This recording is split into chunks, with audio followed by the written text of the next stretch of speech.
আসসালামু আলাইকুম সুপ্রিয় হিসাব বিজ্ঞান বিভাগের তৃতীয় বর্ষের অনার্সের ছেলেমেয়েরা, আশা করি সবাই ভালো আছো, সুস্থ আছো এবং করোনাকালীন সময়ে তোমরা সবাই নিরাপদে আছো। আজকে আমরা এসেছি তৃতীয় বর্ষের কস্ট অ্যাকাউন্টিং এর ক্লাস নিয়ে। আমরা এর আগে কস্ট অ্যাকাউন্টিংয়ের প্রথম দুটো অধ্যায় নিয়ে আলোচনা করেছি। আজকে আমরা এর পরবর্তী তৃতীয় অধ্যায় নিয়ে আমরা আলোচনা করব। আমাদের কস্ট অ্যাকাউন্টিংয়ের তৃতীয় অধ্যায় হচ্ছে কাঁচামাল বা ম্যাটেরিয়ালস নিয়ে। এর প্রথম ক্লাস নিয়ে আজকে আমাদের আলোচনা। প্রথমে আসছে ভূমিকা। কোনো দ্রব্য উৎপাদনের জন্য কাঁচামাল হলো উৎপাদন খরচের প্রধান উপাদান এবং উৎপাদিত পণ্যের মোট ব্যয়ের বিরাট অংশ কাঁচামাল বাবদ খরচ হয়। পণ্য উৎপাদন করতে প্রত্যক্ষ এবং পরোক্ষ উভয় প্রকার কাঁচামালের প্রয়োজন হয়। প্রত্যক্ষ কাঁচামাল বলতে সেই সমস্ত মালকে বোঝায় যাহা উৎপাদন কাজে সরাসরি ব্যবহৃত হয়ে থাকে। প্রত্যক্ষ কাঁচামাল হলো ওই সমস্ত কাঁচামাল যাহার সাহায্যে পণ্যসমূহ প্রস্তুত করা হয় এবং যাহার ব্যয় উৎপাদন ব্যয়ের উপর সরাসরি ধার্য করা হয়। যেমন আমরা যদি চট তৈরি করি তাহলে আমাদের এখানে প্রত্যক্ষ কাঁচামাল হবে পাট। একটি কাঠের টেবিল যদি প্রস্তুত করি তাহলে এখানে কাঁচামাল হবে কাঠ। এরকমভাবে যেই জিনিসটা আমাদের সরাসরি উৎপাদনের সাথে বা ওই পণ্যের সাথে জড়িত সেটাকে আমরা বলছি প্রত্যক্ষ কাঁচামাল। আবার যেই জিনিসটা সরাসরি জড়িত নয় কিন্তু সেটা ওই উৎপাদনের সাথে সম্পৃক্ত, এরকম বিষয়গুলোকে আমরা বলছি পরোক্ষ কাঁচামাল। যেমন আমরা বলতে পারি যে টেবিল তৈরি করার জন্য আমাদের পেরেক বা তার কাটা ইত্যাদি আমাদের লাগে। কোনো যন্ত্রপাতি তৈরি করার জন্য লুব্রিকেন্ট বা তেল ইত্যাদি প্রয়োজন হয়। এই সমস্ত কিছুই হচ্ছে আমাদের পরোক্ষ কাঁচামাল। তো এই কাঁচামালকে আমরা আমাদের উৎপাদন কাজে বিভিন্নভাবে আমাদের কাজে লাগাই, প্রয়োজন হয় এবং সেটার জন্য হিসাব রাখারও প্রয়োজন হয়। তো সেই হিসাবটা আমরা কিভাবে রাখবো সেই বিষয় নিয়েই আজকে আমরা এই কাঁচামাল অধ্যায়ে আমরা আলোচনা করব। তো প্রথমে আসছি কাঁচামালের নিয়ন্ত্রণ ব্যবস্থা। উৎপাদন ব্যয়ের বিভিন্ন উপাদানের মধ্যে কাঁচামাল একটি গুরুত্বপূর্ণ উপাদান আমরা জানি এবং উৎপাদন খরচের একটি বিরাট অংশ, বড় একটা অংশ এই কাঁচামাল বাবদ ব্যয় হয়। কোনো শিল্প প্রতিষ্ঠানে পণ্য উৎপাদন করতে উৎপাদন ব্যয় বাবদ যত টাকা খরচ হয় তার মধ্যে কাঁচামাল বাবদই 50% থেকে 70% আমরা ব্যয় করে থাকি। তবে কোনো কোনো ক্ষেত্রে কাঁচামাল বাবদ উৎপাদনের 25 থেকে 30%-এর কম হয় না। মানে বিরাট একটা অংশ উৎপাদনের সাথে জড়িত থাকে কাঁচামালের খরচ।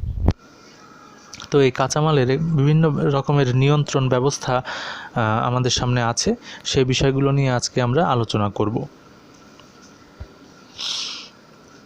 আমরা দক্ষতার সাথে কাঁচামাল যদি নিয়ন্ত্রণ করতে চাই তাহলে কিছু অত্যাবশ্যকীয় বিষয় আমাদের সামনে আসে। সেগুলো হচ্ছে, এক, সংশ্লিষ্ট বিভিন্ন বিভাগের মধ্যে সমন্বয় থাকার প্রয়োজন হয়। যেমন কাঁচামাল ক্রয়, গ্রহণ, গুদামজাতকরণ, অর্থ প্রদান ও হিসাবরক্ষণ ইত্যাদি বিভিন্ন বিভাগের মধ্যে সমন্বয় সাধন করে আমাদের চলতে হয়। তারপরে বলা হচ্ছে দক্ষ ব্যক্তির মাধ্যমে কেন্দ্রীয়ভাবে মাল ক্রয়ের ব্যবস্থা করতে হয় যাতে সমস্ত মূল্য এবং কাঁচামালের পরিমাণটা সঠিকভাবে পাওয়া যায়। এরকম বিভিন্ন বিষয় আমাদের সামনে আসছে যেগুলো কাঁচামাল নিয়ন্ত্রণের জন্য আমাদের প্রয়োজন হয়। এরপরে আমরা আসছি কাঁচামালের নিয়ন্ত্রণ পদ্ধতি। আমরা যে কাঁচামালগুলো আমরা গ্রহণ করি, ক্রয় করি, গুদামজাত করি, তার হিসাব রাখি এবং উৎপাদন কাজে ব্যবহার করি, সেই কাঁচামালগুলো কিভাবে আমরা নিয়ন্ত্রণ করতে পারি সেই বিষয়গুলো নিয়ে আজকে আমরা প্রথমে আলোচনা করব। ক নম্বরে বলা আছে কাঁচামাল ক্রয়। কাঁচামাল ক্রয়ের বিস্তারিত প্রণালী বিভিন্ন প্রতিষ্ঠানের ক্ষেত্রে বিভিন্ন রকমের হয়ে থাকে। ছোট ছোট প্রতিষ্ঠান সাধারণত মালিক নিজেই বা তার পক্ষে ম্যানেজার মাল ক্রয় করে থাকে। সেখানে কোনো আলাদা ক্রয় বিভাগ থাকে না, কিন্তু বড় বড় প্রতিষ্ঠানগুলোতে আলাদা ক্রয় বিভাগ থাকে এবং সেই ক্রয় বিভাগের মাধ্যমে বিভিন্ন জায়গা থেকে টেন্ডারের মাধ্যমে, বড় বড় দরপত্রের মাধ্যমে আমরা কাঁচামালগুলো ক্রয় করে থাকি। তো কাঁচামাল ক্রয় করার জন্য কিছু কিছু যারা এই কাজে নিয়োজিত থাকবেন তাদেরকে কিছু কিছু বিষয়ের গুণাবলী বা যোগ্যতা থাকার প্রয়োজন হয়। যেমন ওই প্রতিষ্ঠান সম্পর্কে প্রযুক্তিগত জ্ঞান থাকতে হবে, প্রতিষ্ঠানের উৎপাদন কাজে ব্যবহৃত কাঁচামালের দাম, প্রাপ্তি স্থান, বাজার মূল্য বা পণ্য বাজারের গতি প্রকৃতি ইত্যাদি সংক্রান্ত বিষয়ে জ্ঞান থাকতে হয়। মাল আমদানি রপ্তানি সম্পর্কে সরকারের নীতিমালা বিষয়ে জ্ঞান থাকতে হয়। ক্রয় চুক্তি, কাঁচামাল আমদানি পন্থা, ক্রয় পরিবহন ইত্যাদি সম্পর্কে জানতে হয়, বীমা বিষয়ে জানতে হয়, কাঁচামাল সরবরাহ বিষয়ে জানতে হয়, মাল সরবরাহকারীর আর্থিক অবস্থা বুঝবার মতো জ্ঞান থাকতে হয়, মিতব্যয়ী ফরমায়েশপত্র অনুযায়ী আমাদের সর্বনিম্ন খরচে আমরা কোন জায়গা থেকে কাঁচামাল পেতে পারি সেই বিষয়গুলো আমাদের হিসাব নিকাশের মাধ্যমে বিভিন্নভাবে আমাদেরকে জেনে নিতে হয়। এই ছিল আমাদের কাঁচামাল নিয়ন্ত্রণে মাল ক্রয়ের কিছু ভূমিকা। এখন মাল ক্রয়ের সাথে যে বিষয়গুলো জড়িত সেই বিষয়গুলো আমরা এক এক করে আলোচনা করি। প্রথমে বলছি ক্রয় অধিযাচন পত্র প্রস্তুত। বিষয়টা কি একটু দেখি আমরা। বলা হচ্ছে ক্রয় বিভাগের নিকট মাল ক্রয়ের জন্য অনুরোধ জানাতে একটি ফর্ম ব্যবহার করা হয় যাকে ক্রয় অধিযাচন পত্র বলে। ক্রয় অধিযাচন পত্রে কাঁচামালের বিস্তারিত বর্ণনা, কত তারিখের মধ্যে প্রয়োজন ইত্যাদি তথ্য উল্লেখ থাকে এবং ক্রয় অধিযাচন পাওয়ার পর ক্রয় বিভাগ মাল ক্রয়ের ব্যবস্থা গ্রহণ করে থাকে। একটি নিচে নমুনা আমরা দিয়েছি। এখানে একটি ক্রয় অধিযাচন পত্র বা পারচেজ রিকুইজিশন একটা ফর্মের আমরা নমুনা দিয়েছি। এখানে প্রথমে আছে রিকুইজিশন নাম্বার, তারপরে ডেট, তারপরে প্লিজ বাই ফর, কোন ডিপার্টমেন্টের জন্য বা কোন জবের জন্য, উইদিন কত তারিখের মধ্যে, এরকম এখানে লিখতে হয়। তার নিচে ফর্ম আছে ডিসক্রিপশন অফ ম্যাটেরিয়ালস, কোন ধরনের কাঁচামাল আমরা কিনব, কোড নাম্বার যদি থাকে দিব, কোয়ান্টিটি বা পরিমাণ লিখব, রিমার্কসে আমাদের মন্তব্য লিখব।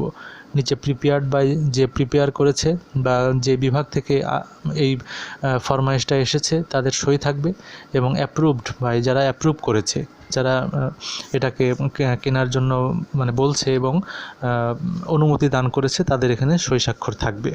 এই হচ্ছে ক্রয় অধিযাচন পত্র বা পারচেজ রিকুইজিশন ফর্ম। এরপরে আসছে ক্রয় ফরমায়েশপত্র বা পারচেজ অর্ডার ফর্ম। বলা হচ্ছে ক্রয় অধিযাচন পত্র পাওয়ার পর অধিক পরিমাণে কাঁচামাল ক্রয় করার ক্ষেত্রে ক্রয় বিভাগ টেন্ডার আহ্বান করতে থাকে। অতঃপর সরবরাহকারী যাচাই করা হয়। সরবরাহকারী স্থির করবার পর ক্রয় বিভাগ ক্রয় ফরমায়েশ প্রেরণ করে। ক্রয় বিভাগ অধিযাচন পত্রের ভিত্তিতে ক্রয় ফরমায়েশ প্রস্তুত করে থাকে যাতে মালের বিবরণ, মালের পরিমাণ, মূল্য, খালাসের তারিখ ও স্থান এবং অর্থ প্রদানের শর্ত ইত্যাদি উল্লেখ থাকে।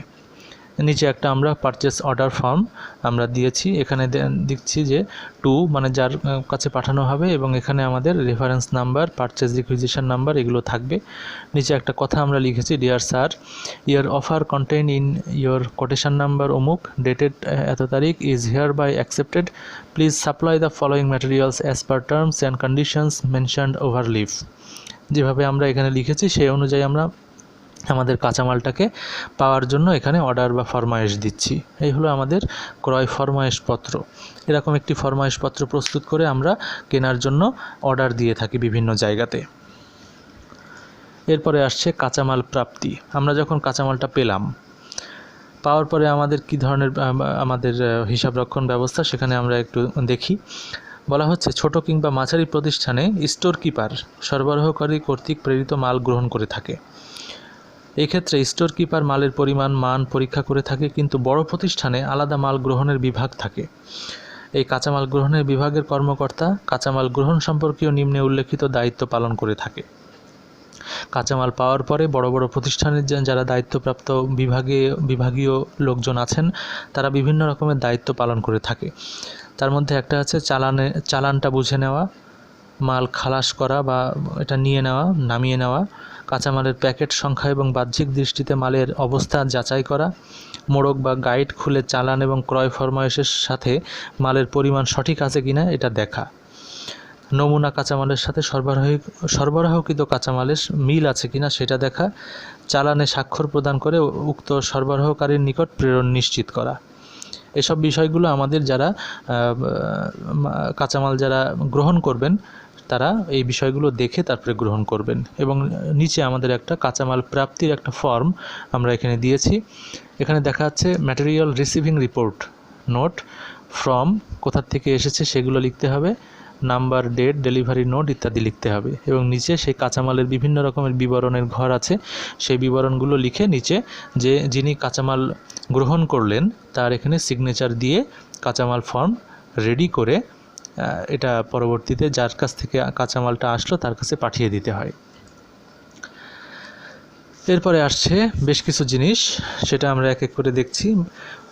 প্রথমে বলা হচ্ছে ভাউচার তৈরি ও মূল্য পরিশোধ।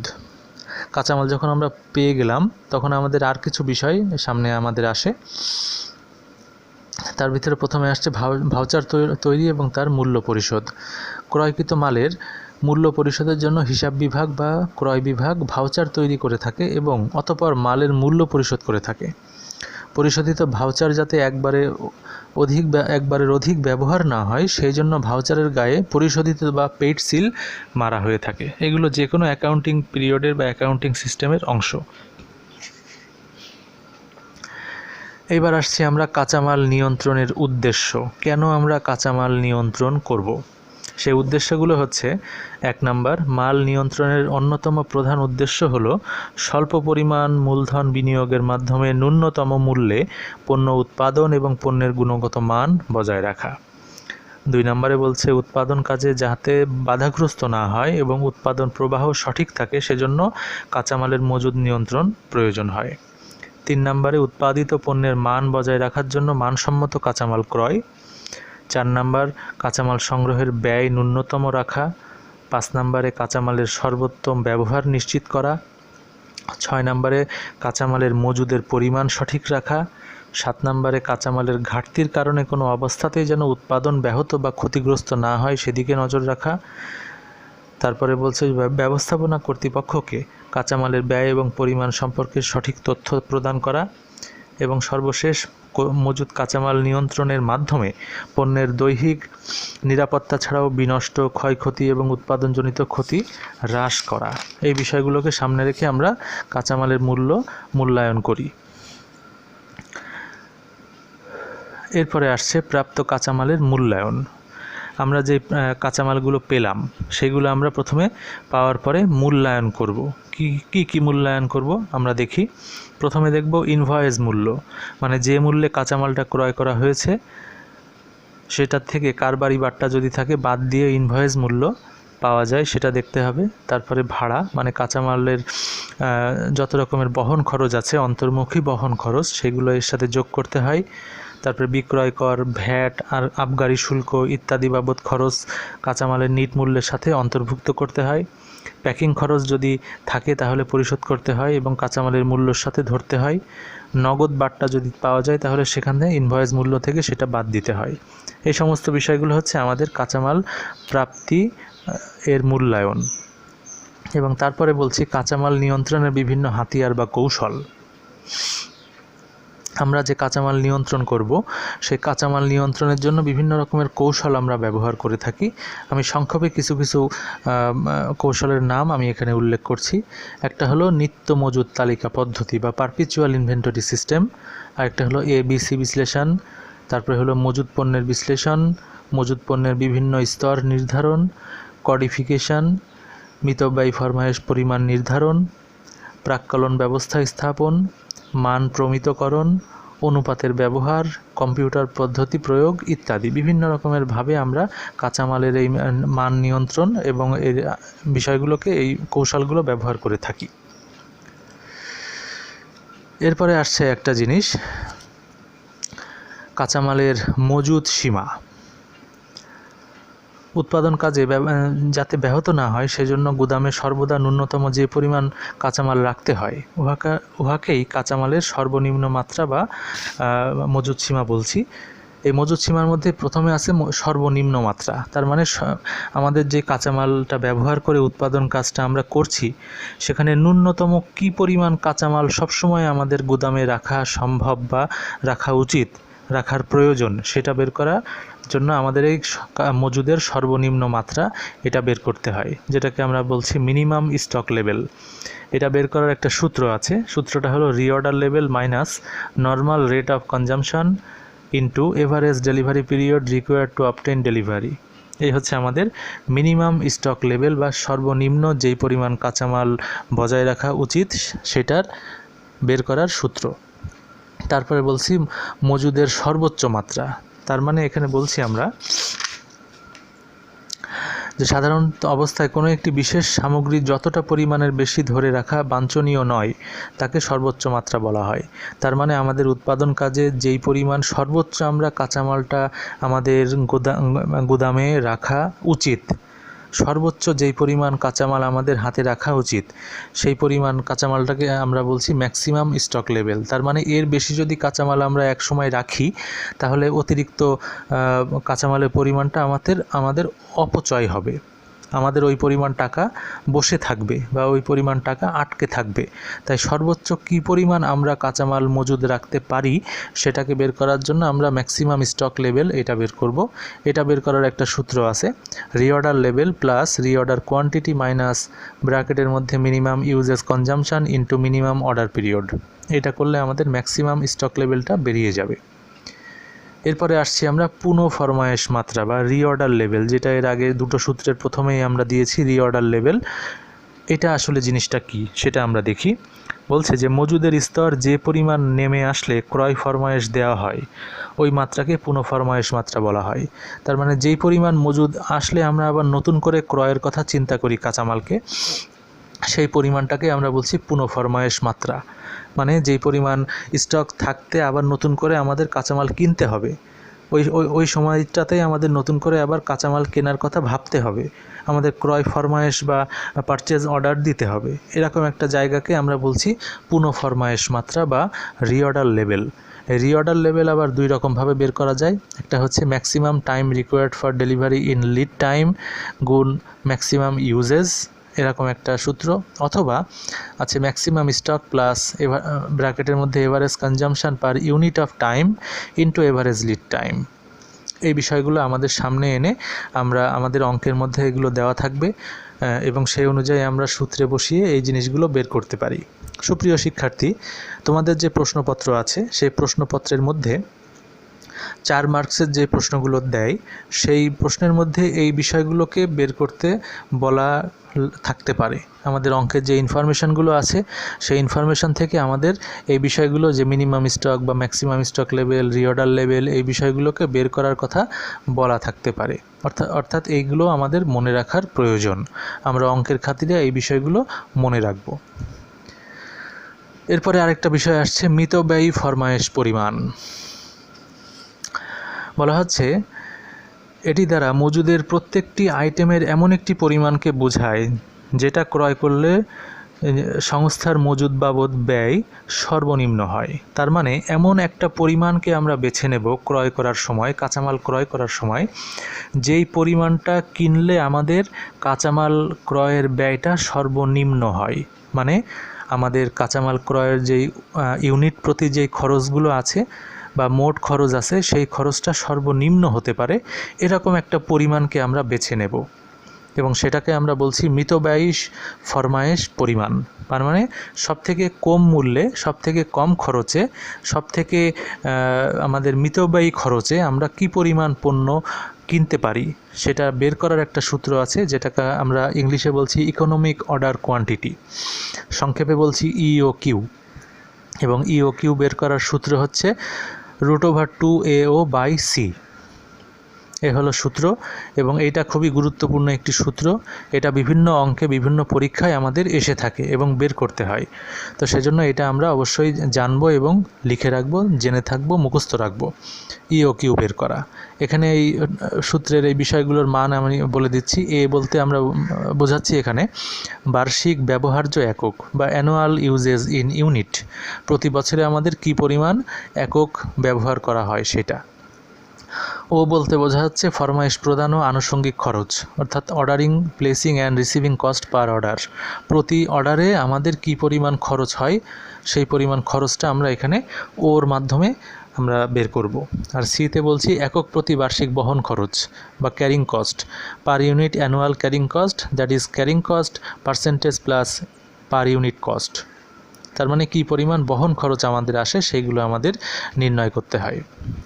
নির্ণয় করে আমরা যদি এই সূত্রে বসিয়ে দিই, তারপরে ক্যালকুলেশন করি, তাহলে আমাদের ইওকিউটা বেরিয়ে যাবে। এটার আরেকটা সূত্র এখানে বলা আছে 2AO/B/C। তার মানে বি একটা আলাদা আসছে, বির মান বলছে এখানে buying or ordering cost per order, ফরমায়েশ প্রদান ও আনুষঙ্গিক খরচ প্রতি অর্ডারের। এটা আমরা দিতেও পারি অথবা সরাসরি এটা আমরা ব্যবহার করতে পারি। আমাদের প্রশ্নে যেভাবে আমাদের তথ্যগুলো দেওয়া থাকবে সেই অনুযায়ী আমরা সূত্র বসাবো। এটা হচ্ছে আমাদের ইওকিউ বের করার সমীকরণ পদ্ধতি, অর্থাৎ এই যে সমীকরণে একটা সূত্রের সাহায্যে মান বসিয়ে আমরা বের করি। আরেকটা পদ্ধতি আছে, এটা হলো ছক পদ্ধতি। ঠিক একই জিনিস, এই ইওকিউ সূত্রের মাধ্যমে যেই মানে অ্যান্সারটা বের হবে, ঠিক একই অ্যান্সার বের হবে আমাদের এই ছক পদ্ধতিতেও। আমাদের ছক পদ্ধতিটার একটা ছক আমরা এখানে দিয়েছি। এখানে বলা হচ্ছে টোটাল 9টা মানে ঘর আছে ছকে। প্রথম ঘরে অ্যানুয়াল ইউজেজের পরিমাণ, তারপরে number of orders, order size মানে হচ্ছে 2 - 1, 1 ভাগ 2, মানে 1 নাম্বার ঘরকে 2 নাম্বার ঘর দিয়ে ভাগ করা। তারপরে 4 বলতেছি এভারেজ ইনভেন্টরি ইউজেস, এটা হলো 3 নাম্বার ঘরকে 2 নাম্বার ঘর দিয়ে ভাগ করা। তারপরে এভারেজ ইনভেন্টরি ভ্যালু, 4 নাম্বার ঘর দিকে ইনভেন্টরি টাকা দিয়ে গুণ করা। 6 হলো ক্যারিং কস্ট বসে যাবে, 7 অর্ডারিং কস্ট বসে যাবে, 8 ম্যাটেরিয়াল কস্ট বসে যাবে। তারপরে 6, 7, 8 এইগুলো যোগ করে দিলে আমাদের টোটাল কস্ট বেরিয়ে যাবে। এরকমভাবে আমরা এই ছকের মাধ্যমে ইওকিউ বের করতে পারি। আমি আবার বলি, একটা পদ্ধতি হলো সমীকরণ পদ্ধতি, এই সূত্র বসিয়ে বের করা। ঠিক একই উত্তর আসবে যদি আমরা আবার এই ছকের মাধ্যমেও বের করি তো। এবং আমাদের প্রশ্নে এরকম দুটো পদ্ধতি বের করতে বলা থাকে, যে একই ইনফরমেশন দিয়ে দুটো পদ্ধতিতেই বের করে দেখাও যে দুটোর অ্যান্সার একই হয়েছে কিনা, এরকমটা। এরপরে একটা বিষয় আমরা আলোচনা করব এখানে, স্টোর লেজার। বলা হচ্ছে প্রত্যেক প্রকার কাঁচামালের জন্য আলাদাভাবে স্টোর লেজার রাখা হয়। এতে অল্প সময়ের মধ্যে মালের বিস্তারিত বিবরণ জানা যায়। স্টোর লেজারের মাধ্যমে কাঁচামালের প্রাপ্তি, সরবরাহ, মজুদের পরিমাণ ও মূল্যের হিসাব রাখা হয়। আমরা এর আগে করেছি ইন্টারমিডিয়েট লেভেলে, তোমরা যদি মনে রাখো তোমরা, অথবা অনার্স ফার্স্ট ইয়ারে তোমাদের অ্যাকাউন্টিংয়ের মধ্যেও আছে এই স্টোর লেজারের এই অঙ্ক। যদি ইন্টারমিডিয়েটে বলি তাহলে সেটার নাম ছিল মজুদ পণ্যের হিসাব রক্ষণ, ফিফো লিফো পদ্ধতি। তারপরে ওই একই সিস্টেম আমরা অনার্স ফার্স্ট ইয়ারেও তোমাদেরকে করিয়েছি অ্যাকাউন্টিংয়ে, ঠিক একই জিনিস আমরা এখানেও আবার দেখাচ্ছি। এরকম একটা ঘর থাকে, উপরে কিছু বিষয় ইনফরমেশানগুলো লেখা থাকে, তার নিচে লেখা থাকে ডেট এবং পার্টিকুলার্স, এবং তারপরে 3টা ঘরে ভাগ করা থাকে রিসিভ, ইস্যু আর ব্যালেন্স।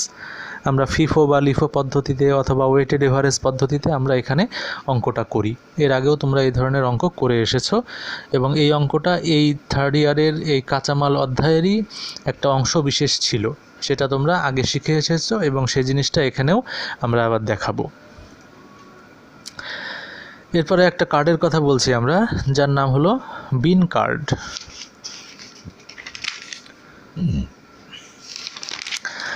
আমরা আসো বিন কার্ড বিষয়টা কি দেখি। বলছে যে স্টোর কিপার যিনি থাকেন, গুদামে কাঁচামাল সাধারণত তাক, পাত্র, টিন, কৌটা, আলমারি ইত্যাদিতে রেখে থাকে। আমাদের যে কাঁচামালগুলো থাকে সেগুলো আমরা বিভিন্নভাবে স্টোরের মধ্যে সাজিয়ে রাখি, বিভিন্ন পাত্রে, বিভিন্ন তাকে, বিভিন্ন র্যাকে, বিভিন্ন আলমারিতে রেখে থাকি। এবং স্টোর কিপার যিনি থাকেন তিনি বিন কার্ডের সাহায্যে গুদামজাত মালের হিসাব রেখে থাকেন। বিন কার্ডে কাঁচামালের তাক, পাত্র, কৌটা ইত্যাদির গায়ে লাগিয়ে রাখা হয় এবং সেখানে ওই কাঁচামালের বিভিন্ন ইনফরমেশানগুলো লেখা থাকে। তার মানে একটা আলমারির গায়ে যদি একটা বিন কার্ড লেখা থাকে, লাগানো থাকে, সেই বিন কার্ডে লেখা থাকবে যে এই আলমারির মধ্যে কোন ধরনের কাঁচামাল আছে, কি পরিমাণ আছে, ওর মূল্য কত, পরিমাণ কত, সেইগুলো ওখানে লেখা থাকে। অর্থাৎ যেই কার্ডে বা যেই কাগজে আমরা কাঁচামালের পরিমাণ, মূল্য বা তার মানে যেই ধরনের কাঁচামাল, এই বিভিন্ন বিষয়গুলো, ইনফরমেশানগুলো লিখে গুদামের গায়ে অথবা গুদামের ভেতরে সংরক্ষিত আলমারি বা র্যাকের গায়ে লাগিয়ে রাখি, যাতে করে ওই বিন কার্ড দেখলেই বুঝতে পারবো যে আমরা ওই আলমারিতে কি আছে, কতটুকু আছে, কি পরিমাণ আছে। সেই কার্ডটাকে আমরা বলছি বিন কার্ড। এবং সেই বিন কার্ডের একটা নমুনা আমরা এখানে দিয়েছি। এখানে ম্যাটেরিয়ালস এবং কোড নাম্বার, এখানে minimum level, maximum level, reorder level, এই বিষয়গুলো এখানে লিখতে হয়। এবং এইভাবে করে আমরা একটা ছকের মাধ্যমে বিন কার্ডটা তৈরি করি। ডেট দেই, রিসিভ দেই যে কী পরিমাণ রিসিভ হয়ে আছে, ইস্যু যদি থাকে তাহলে ইস্যুর পরিমাণ দেই, এবং স্টক বা ওই আলমারির মধ্যে কী পরিমাণ এখন মজুদ আছে সেটা আমরা এখানে স্টকের ঘরে কোয়ান্টিটি এবং চেকড বাই, যিনি চেক করলেন তারও এখানে সই রেখে আমরা বিন কার্ডটা প্রস্তুত করি। এরপরে আমরা সরাসরি একটা অঙ্কে চলে এসেছি। আমরা এর আগে যে সূত্রের মাধ্যমে অঙ্কগুলো দেখলাম এই ধরনের সূত্রকে ব্যবহার করে কিভাবে আমাদের অঙ্ক আসে সেরকম একটা অঙ্ক আমরা এখানে দেখার চেষ্টা করব। তো আমরা একটা অঙ্ক নিয়েছি, সেখানে বলা আছে calculate maximum level, minimum level and reorder level from the following data. আমাদের যে তিনটা সূত্র আমরা এর আগে দেখিয়েছি সেই তিনটা সূত্রের প্রয়োগ আমরা এখানে দেখব। আমাদের এখানে ওই ইনফরমেশান দেওয়া আছে reorder quantity 1000 units, reorder period 4 to 6 weeks, maximum consumption 300 units per week, minimum consumption 200 unit per week, আর normal consumption 250 units per week. এই হচ্ছে আমাদের information given by the question. এবার আমরা সলিউশনে যাব। প্রথমে আমরা রিঅর্ডার লেভেল বের করব, কারণ আমাদের মিনিমাম এবং ম্যাক্সিমাম স্টক লেভেল বের করার জন্য রিঅর্ডার লেভেলটা কাজে লাগবে প্রথমেই। তো সেজন্য আমরা রিঅর্ডার লেভেলটাই প্রথমে বের করে নেব। আমাদের সূত্র ছিল maximum consumption into maximum reorder period, এরকম। তো আমাদের এখানে সূত্র, আমাদের ম্যাক্সিমাম কনজামশান 300 ইউনিট গুণ 6 ইউনিট হলো ম্যাক্সিমাম পিরিয়ড, দুটো গুণ করলে আমাদের আসে 1800 ইউনিটস। এটা হচ্ছে রিঅর্ডার লেভেল। এবার আমরা বের করব মিনিমাম স্টক লেভেল। সূত্র ছিল reorder level minus normal consumption গুণ নর্মাল রিঅর্ডার পিরিয়ড। আমাদের এখানে রিঅর্ডার লেভেল আছে 1800 ইউনিট, মাইনাস করে নর্মাল কনজামশান 250 গুণ নর্মাল অর্ডার পিরিয়ড হচ্ছে মানে এভারেজ অর্ডার পিরিয়ড। নর্মাল মানে এভারেজ অর্ডার পিরিয়ড। আমাদের মিনিমাম ছিল 4, ম্যাক্সিমাম 6, এই দুটোকে গুণ করে 2 দিয়ে ভাগ করেছি, তাহলে এভারেজটা বেরিয়েছে। অর্থাৎ 250 গুণ ওখানে এভারেজ বেরিয়েছে হলো 5, তাহলে 1250। আর এদিকে ছিল 1800 মাইনাস 1250 করলে 550 ইউনিট আমাদের মিনিমাম স্টক লেভেল। তার মানে আমাদের স্টকে 550টা ইউনিট থাকতে আমরা নতুন করে আবার ক্রয়ের কথা ভাববো। এরপরে maximum level, reorder level plus reorder quantity minus minimum consumption into minimum reorder period, সব কিছুই দেওয়া আছে। রিঅর্ডার লেভেল 1800 ইউনিট যোগ reorder quantity 1000 unit minus minimum consumption 200 গুণ মিনিমাম অর্ডার পিরিয়ড হলো 4। এই সমস্ত কিছু ক্যালকুলেশন করলে বের হয় 2000 ইউনিট।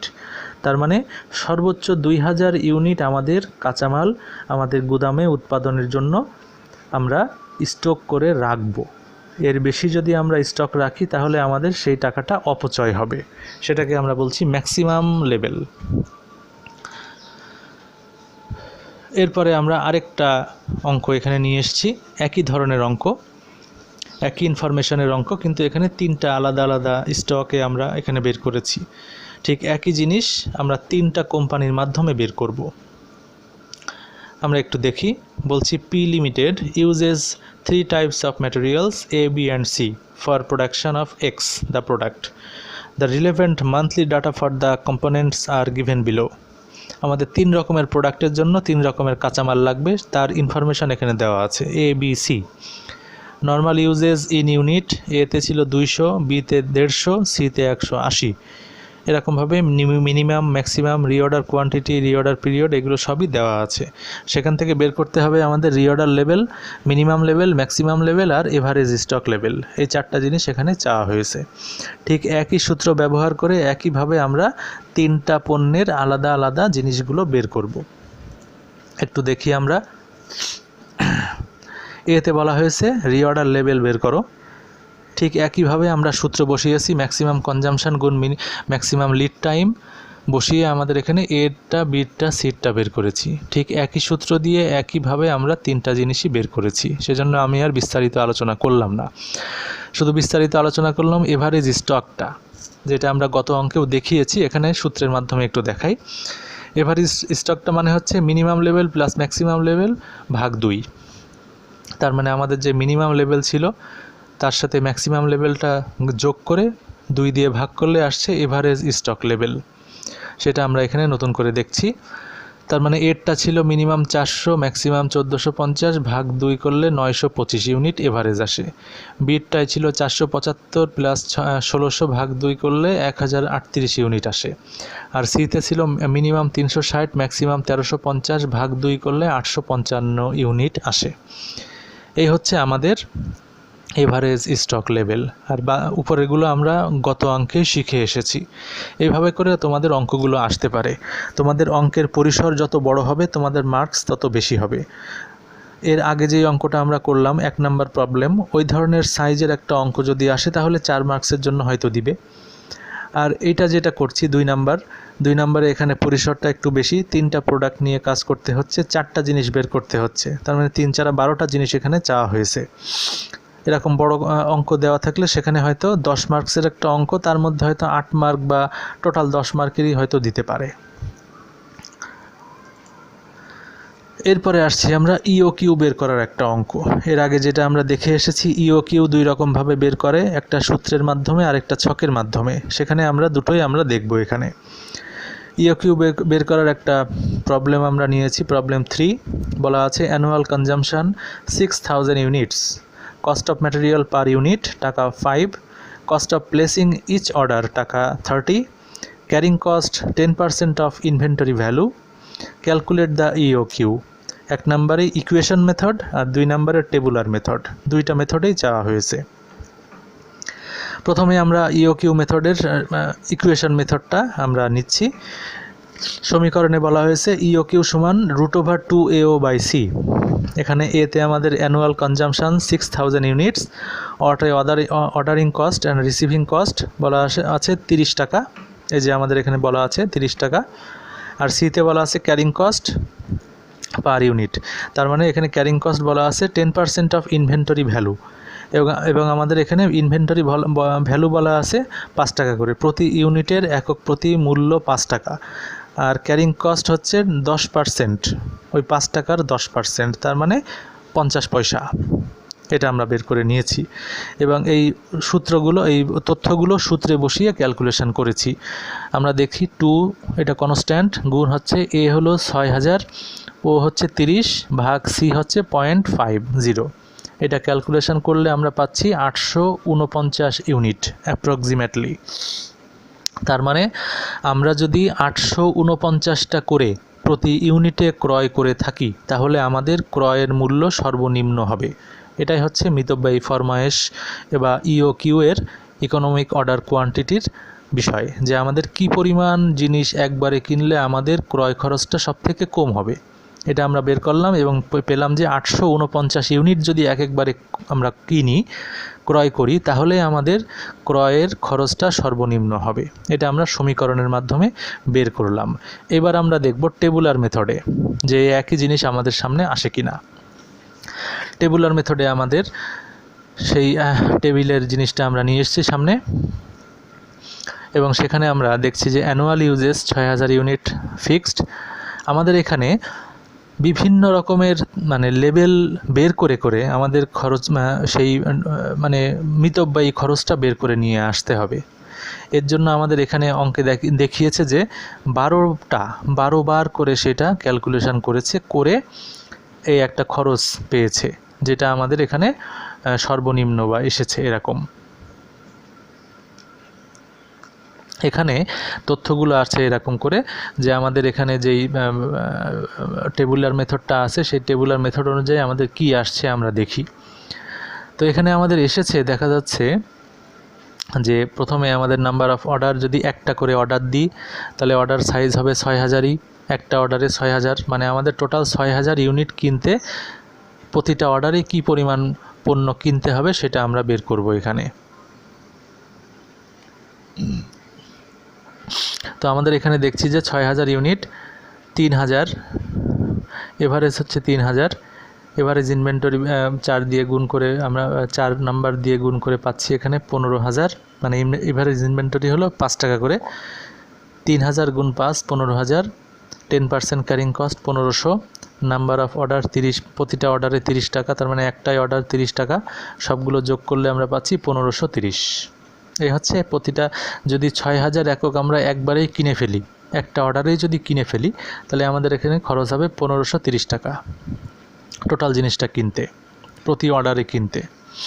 এরকমভাবে 2টো অর্ডার, 3টে অর্ডার, 4টে, 5টা, 6টা, 8টা, 10টা, 12টা এরকম করে বিভিন্ন রকমের অর্ডারে ভাগ করে করে আমরা ক্যালকুলেশন করে দেখেছি যে আমাদের মানে যে ইওকিউটা প্রথমে বের হলো এই যে ইওকিউটা আমাদের এখানে আসলো 859 ইউনিট করে, 849 ইউনিট করে। এই জিনিসটা আমরা আবার সরাসরি যদি বের করি তাহলে কত আসে সেটা আমরা দেখব।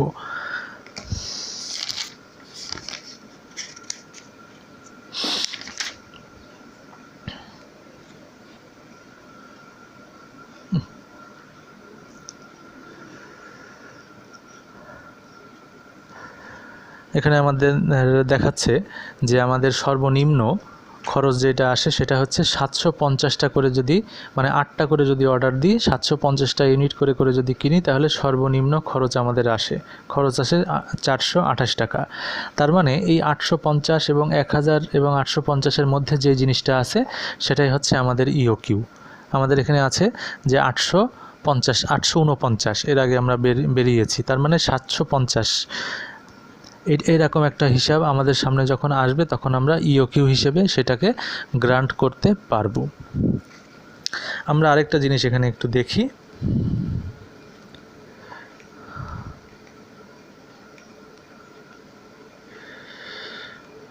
এখানে আমরা যে জিনিসটা নিচ্ছি যে 849 এবং আমাদের টেবুলার মেথডে এসছে 750, এই দুটো আমরা ক্যালকুলেশন করে যেটা দেখছি যে আমাদের এখানে এরকম একটা লেভেল, 8টা লেভেলের মধ্যে যদি আমরা কিনি, 8টা অর্ডারের মাধ্যমে যদি আমরা কিনি, তাহলে আমাদের খরচটা সর্বনিম্ন হয়।